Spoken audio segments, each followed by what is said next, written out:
Tractor नहीं खरीद पाया इसकी वजह से। क्योंकि अगर ट्रैक्टर में खरीद लेता या मेरे बाबूजी के पास उतने पैसे आ जाते, 10वीं तक ट्रैक्टर अगर घर में आ जाती, तो फिर मैं ट्रैक्टर चलाता और खेती ही करता। तो कभी कभी जिंदगी में कोई चीज नहीं होती है तो उस वक्त मलाल होता है, लेकिन बाद में लगता है कि नहीं, अच्छा हुआ वो नहीं हुआ। एक नागार्जुन की कविता है, एक नागार्जुन कवि हैं बिहार के, जो नहीं हो सके पूर्ण काम उनको करता हूं मैं प्रणाम। जिंदगी में बहुत सारे हमारे काम पूरे नहीं होते, वैसे ही वो ट्रैक्टर मेरे पिताजी खरीद नहीं पाए और अब लगता है अच्छा हुआ। ट्रैक्टर खरीद नहीं पाए तो उनको लगा कि अब तुम पढ़ाई करो, एक ही ऑप्शन है डॉक्टर बनो, तो फिर उतने अपनी जीविका चला लोगे और उतने पैसे आएंगे कि ट्रैक्टर हो जाएंगे। और डॉक्टर बनने के लिए गांव से पटना निकला था और डॉक्टर का टर तो नहीं लग पाया, एक्टर का टर लग गया। लेकिन उस वक्त जब आपने डिसाइड कर लिया कि अब मैं अभिनेता बनूंगा, जब आपने डिसाइड कर लिया कि अब मैं नेशनल स्कूल ऑफ ड्रामा जाऊंगा, मैंने सुना आपने नीलेश मिश्रा के साथ एक शो किया, उसमें आपने कहा कि जिस दिन मैंने डिसाइड किया, तय किया कि मैं जाऊंगा स्कूल, उस दिन और जिस दिन मैं एक्चुअली एनएसडी गया उसमें 6 साल लग गए। 6 साल क्यों लगे? 6 साल इसलिए लगे कि मैं +2 पढ़ाई करके पढ़ाई छोड़ दिया था और मैंने होटल की एक ट्रेनिंग की थी IHM पटना से, और फिर पटना के एक होटल में नौकरी करने लग गया था, शेफ था, किचन में असिस्टेंट शेफ था। तो जब थिएटर करने लगा और लगा कि नहीं यार इसमें रसोई में मन नहीं लग रहा है, किचन के काम में। तो आप दिन में शेफ थे और इवनिंग्स में थिएटर? हाँ, दिन में ये, और कई बार मुझे डांट पड़ती थी तो मैंने नाइट ड्यूटी लगा ली थी, रात को 11 से सुबह 7 किचन क्लीन करवाता था। और एक योगेश करके लड़का था, अभी भी है उस होटल में, 20 साल हो गए, उसको अभी भी परमानेंट जॉब नहीं मिली है, वहाँ अभी भी टेम्पररी है। मैं अभी उस होटल में जाता हूँ तो योगेश से मिलता हूँ, मेरे कमरे में आता है या मैं किचन में जाता हूँ। तो +2 के बाद होटल में मन नहीं लग रहा था, फिर लगा यार अब एक्टिंग ही करनी है। ये HR जो मैनेजर थे बहुत डांटते थे कि तुम ड्यूटी में मिसिंग हो, तुम ठीक से काम नहीं करते हो, तो मुझे लगा ये छोड़ देता हूँ, एक्टिंग ही करनी है। तो पता चला कि ड्रामा स्कूल में जो बेसिक एजुकेशनल क्वालिफिकेशन है वो है ग्रेजुएशन, और मैं तो +2 के बाद छोड़ दिया था। IHM को ग्रेजुएशन नहीं मानते हैं, तो दोबारा ग्रेजुएशन में एडमिशन लिया और उसमें 2-3 साल लग गए, और उसके बाद 3 बार रिजेक्ट हुआ NSD से, तो वो 3 साल 6 साल लग गए, तो तीसरे अटेम्प्ट में मैं सिलेक्ट हुआ था। तो उस वक्त जब एक बार रिजेक्ट हुए, फिर दूसरी बार रिजेक्ट हुए, फिर तीसरी बार, ये तब पंकज हिम्मत कैसे रखी आपने कि नहीं एक दिन ये हो जाएगा? पता नहीं, मुझे भी ठीक से इसका आंसर पता नहीं था, वो क्या वजह थी रोक के रखी थी। बट आई थिंक हमारी अपब्रिंगिंग या मैं जहाँ से आता हूँ ना, वो ट्रैक्टर का नहीं होना ना, वो जब जिंदगी में सुविधाएं ना हो, इंफ्रास्ट्रक्चर ना हो, तो हम जल्दी हारते नहीं हैं, परेशानी नहीं होती, हमें लगता है हो जाएगा। मुझे याद है मैं अपने घर से 7 किलोमीटर सुबह पैदल जाता था ट्रेन पकड़ने, पटना जाने के लिए। तो अब कोई बोले कि 7 किलोमीटर ट्रेन पकड़ने जाना है, हम सिर्फ सिद्धिविनायक जा सकते हैं 7 किलोमीटर, अगर थोड़े हिले हुए हों तो। मतलब हिले हुए का मत सेंस वो है कि थोड़े हम किसी परेशानी में हो, हम परेशानी में अमूमन भगवान को याद करते हैं। जब हमारे 7 किलोमीटर चल देंगे। हाँ, अच्छे दिन होते हैं तो कोई सिद्धिविनायक पैदल नहीं जाता है। हालांकि अच्छे दिन तो अब चुनाव शुरू हो गए हैं।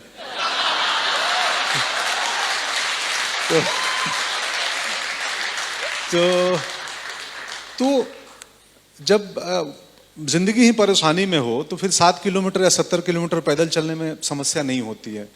तो शायद ये था कि मुझे पता था कि ऑप्शन तो कुछ है नहीं, और समहाउ एक स्ट्रॉन्ग डिटर्मिनेशन था अंदर कि यार, पता चला, मैं अखबार में पढ़ा, मतलब मैगजीन में, कि अनुपम खेर, नसीर साहब, ओमपुरी जैसे अभिनेता वहाँ से ट्रेंड होके आए हैं। तो लगा कि ये एक माध्यम है जो अभिनेता बना जा सकता है, यहाँ की ट्रेनिंग ज़रूरी है।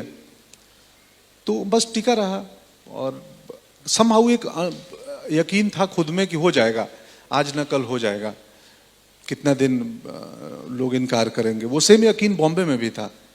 मैं हर दफ्तर में स्ट्रगल करने जाता था तस्वीर देने, वो हार्ड कॉपी के ज़माना था, ईमेल आईडी नहीं आया था। तो मुझे लगता था तस्वीर नहीं देगा, दरवान दफ्तर में घुसने नहीं देगा, यू आर अंडर अरेस्ट तो नहीं करेगा ना, कि तुम इधर आए कैसे। तो आई थिंक वो कहीं से वो जज्बा थी या भरोसा था खुद पे, तो टिका रहा। उस वक्त जब सेकंड बार आपको रिजेक्ट किया, आपने अपने पेरेंट्स को बता दिया था कि मैं अभिनेता बनना वाला हूं? हाँ, मैंने पिताजी को बताया था बनना चाहता हूँ। और वो सपोर्टिव थे? बिल्कुल बिल्कुल सपोर्टिव थे, बट उनको सिर्फ चिंता थी कि तुम्हारे आगे की जिंदगी कैसे चलेगी, अगर ड्रामा स्कूल कर भी लोगे तो फिर नौकरी लगेगी। तो मैंने उनको बोल दिया था हाँ मेरी सरकारी नौकरी लग जाएगी कि मैं अभिनेता का कोर्स करके सरकारी नौकरी करूंगा। सरकारी जॉब में, कि मैं ड्रामेटिक्स डिपार्टमेंट होते हैं ना, कि मैं वहां पे टीचर बन जाऊंगा। तो मेरे बाबूजी इसलिए ड्रामा स्कूल जाने दिए, यहाँ से निकलने के बाद घर में एक टीचर तय है कि ये कहीं किसी विश्वविद्यालय में ड्रामेटिक्स पढ़ा रहा होगा या किसी स्कूल में। पंकज, आपकी पहली फिल्म थी रन, जो 2004 में रिलीज हुई, लेकिन आपकी ब्रेक थ्रू फिल्म थी गैंग्स ऑफ वासेपुर, जो 2012 में आई। उन फिल्मों के बीच काफी साल थे जिनमें आप एक फिल्म में नजर आते थे। आई थिंक 2005 में अपहरण थी, 2006 में ओमकारा थी। उस वक्त अगेन आप स्ट्रगल कर रहे हैं, आप ऑफिस में अपनी फोटो लेके जा रहे हैं, तो ये यकीन कि अपना टाइम आएगा, ये कैसे रहा? अब क्या है ना, लोगों को बोलते हैं ना कि इसको उसने ब्रेक दिया, कि किसी एक एक्टर को कोई बड़ा प्रोड्यूसर ब्रेक देता है, मुझे सब ब्रेक देते थे। हाँ, ब्रेक इधर किधर। तो जिंदगी में इतने ब्रेक लग गए थे ना 10वीं क्लास से निकलने के बाद, कि आदत सी हो गई थी कि कुछ समस्या नहीं लगता था। हम दिन भर घूम के आते थे शाम को, और बहुत सारे दरवाजे ऑडिशन ऐड वाले लोग बैठे हैं, बाप रे बाप। मैं कितने ऐड के ऑडिशन में जाता था, सृजी में, आराम नगर में, और अचानक कोई एक कास्टिंग की जिसकी ड्यूटी लगी है, वो लड़की दरवाजा खोले और दरवाजा के बाहर 30-40 अभिनेता खड़े हैं, और जो कद में छोटा है वो, उसके आगे 10 लोग हैं तो एड़ियों पे आ जाता था कि मुझे देख ले, ऐसा ऐसा। तो इतने में वो लड़की आती थी, not fit not fit not fit not fit not fit, you come. एक को बुलाती थी, 10 को नॉट फिट कर देती थी। मैं इतना नॉट फिट होने लगा था, मुझे घर जाने में डर लगता था, बीबी भी नॉट फिट ना बोल दे कि घर का दरवाजा खुले not fit.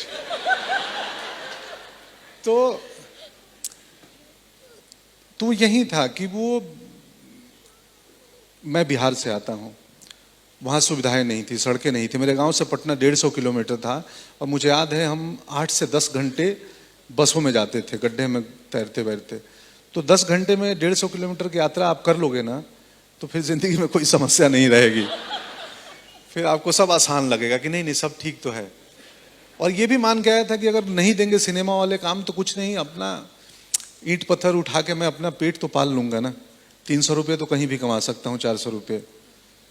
But somehow craft पे भरोसा था। पत्नी मेरी सपोर्टिव थी, वो नौकरी कर रही थी। तो ऐसी मेरी जिंदगी में कोई ऐसी शाम नहीं हुई है जिस शाम मैंने खाने में तकलीफ हुई हो या अंधेरी स्टेशन के बाहर सोना पड़ा हो। बिल्कुल ऐसा नहीं है। हम काफी जो मन किया जैसी जिंदगी चाहे। हाँ, कमरे छोटे थे, दिल बड़ा था। अब कमरे बड़े हो गए हैं और दिल का तो पता नहीं। तो यही था कि 2 साल में कैमरा एक दफे दिखता था कभी। तो उस एक दिन कोई शूट करने गए, कुछ भी एक आध सीन का रोल, या मैंने टीवी में बहुत सारे इंस्पेक्टर बना हूं, तो ऐसे हथकड़ी उठा के, वो भी बड़ा कमाल होता है, बोलते हैं यू आर अंडर अरेस्ट।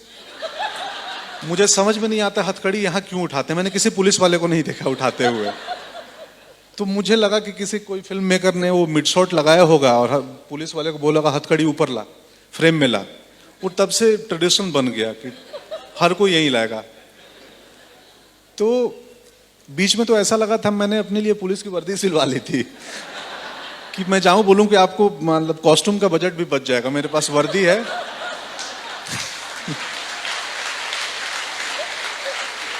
मैं वर्दी भी खुद ही लाऊंगा। हाँ, मेरा कॉस्ट्यूम रेडी है सर, वर्दी।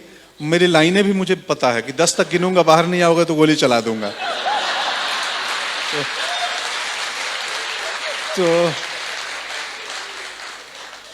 तो अब समझो ना कि जो आदमी एक्टिंग को लेके, रोल पाने को लेके इतना पैशन हो कि कॉस्ट्यूम सिलवा दे पुलिस वाले का, किसी ना किसी दिन किसी डायरेक्टर की नजर तो उस पर पड़ेगी कि यार इसको कुछ और दे दो।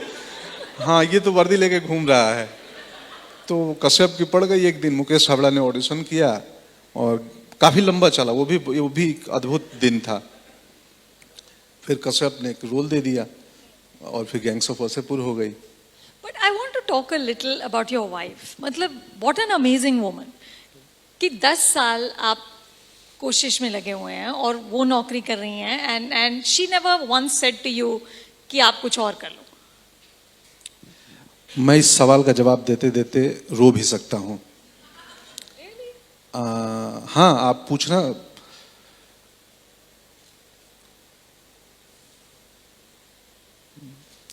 मैं बोल के और भावुक हो गया। बताता हूँ, एक मिनट पानी पी लूं थोड़ा।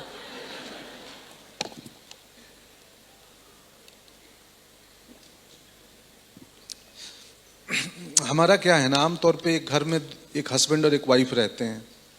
मेरे घर में 2 वाइफ रहती हैं, एक मेरी वाइफ और मैं उनकी वाइफ।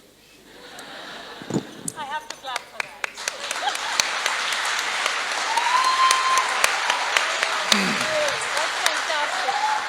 तो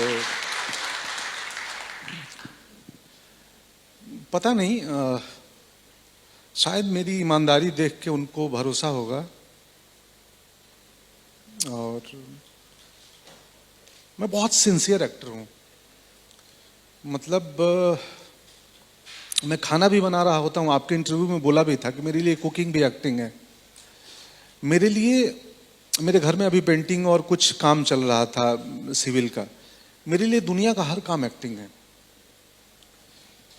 तो शायद वो कहीं से समहाउ सबसे करीब थी, वो देखती थी, तो उसको इस बात का एहसास होगा कि अगर इतना ईमानदार है ये बंदा और अपने क्राफ्ट पे इतना लगा हुआ है, तो कभी ना कभी अच्छे दिन तो आएंगे ही। मतलब वक्त बदलेगा, शायद यही रहा होगा। बाकी उनसे पूछना होगा, आपके नेक्स्ट कार्यक्रम में उनको लाऊंगा। तो उस वक्त उन 10 सालों में पंकज कभी भी हिम्मत कभी टूटी कि अब इसे छोड़ दो? नहीं मैम, कभी नहीं टूटी। कभी ऐसा नहीं लगा कि छोड़ दो इसे, क्योंकि मैं थोड़ा सा आध्यात्मिक किस्म का आदमी हूँ। मैं सिर्फ ज़रूरतों पे फोकस्ड होता था कि मेरे नीड्स क्या हैं। मतलब मेरे को एक 6x3 का बिस्तर बन जाए, आप घर जितना बड़ा बना लो, लेकिन सोओगे एंड ऑफ द डे एक बिस्तर पे ही। तो मेरी ज़रूरतें बड़ी सीमित थी, और कुछ ऐसे गुरु मिले थे ना ज़िंदगी में, जिनके साथ पढ़ाए थे, जो मेरे टीचर्स थे, तो वो पता नहीं कौन सी बूटी खिला के भेजे थे कि चाहते नहीं थी। मैं कभी भी परेशान नहीं होता हूँ कि बाबा ये नहीं हो रहा है ज़िंदगी में, ये चाहिए वो चाहिए। बेसिक बीबी बच्चे खुश हैं, मैं खुश हूँ, 6x3 का बिस्तर है, बहुत है। तो ऐसी कोई बड़ी चाहत नहीं थी, बहुत छोटी छोटी चाहतें और थी। बॉलीवुड की चकाचौंध कभी उससे कोई इम्पैक्ट नहीं हुआ? नहीं नहीं नहीं नहीं, बिल्कुल नहीं हुआ, बिल्कुल नहीं हुआ। मुझे तो अभी भी हर नया बंदा जो मुझसे मिलता है, आजकल बहुत लोग मिलते हैं, कहानियां सुनाने आते हैं, मुझे हर आदमी मेरे से बहुत ज्यादा टैलेंटेड लगता है। तो मैं तुरंत विनम्र हो जाता हूँ कि पता नहीं ये कौन सी कहानी और क्या दृष्टि लेके आए हैं। उस चक्कर में एक आध फिल्में भी कर ली, और सेट पे गया तो पता चला इनको कुछ मालूम नहीं है।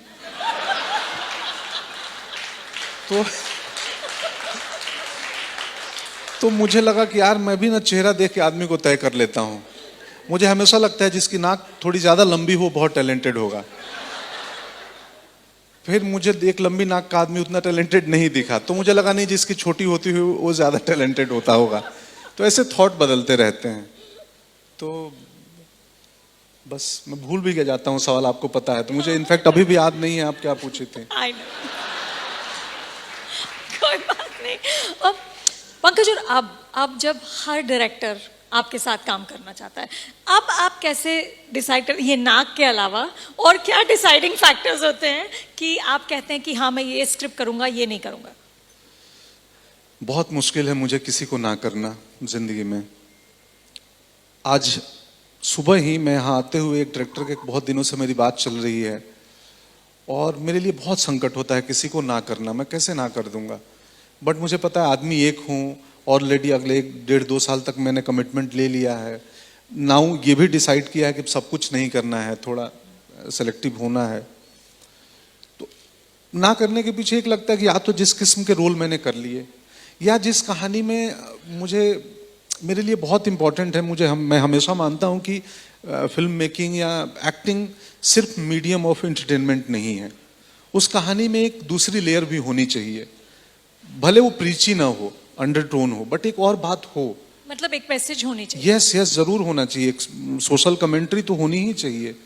मेरे किरदारों में जान के मैं वो ला देता हूँ, कहीं से खींच वींच के एक लाइन ऐड करवा देता हूँ कि ये बोल देता हूँ।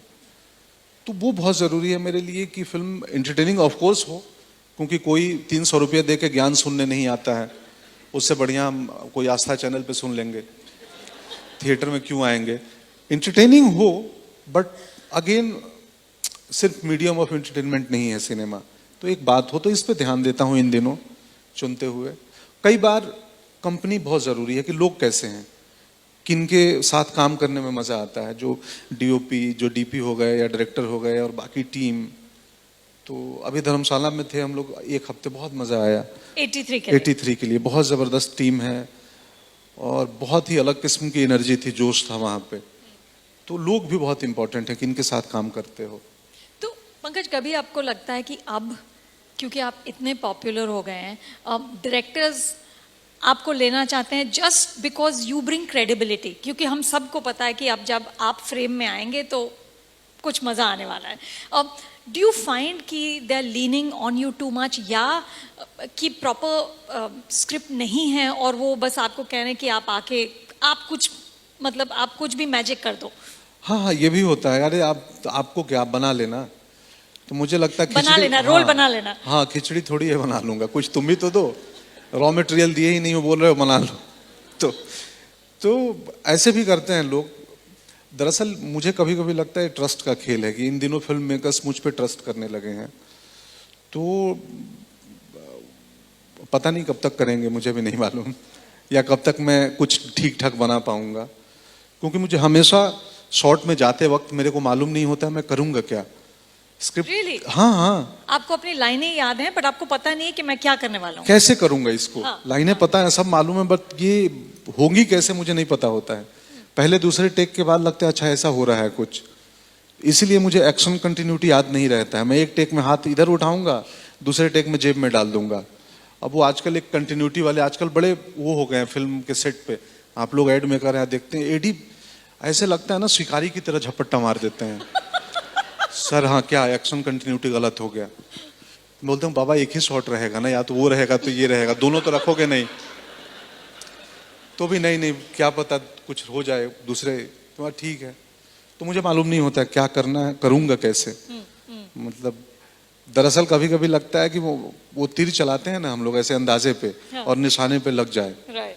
तो मुझे एक्टिंग भी कभी कभी ऐसी ही लगती है कि तीर फेंक रहा हूँ, जब तक सही निशाने पे लग रही है, बात हो रहा है, एक दिन निशाना मिसफिट हो जाएगा तो फिर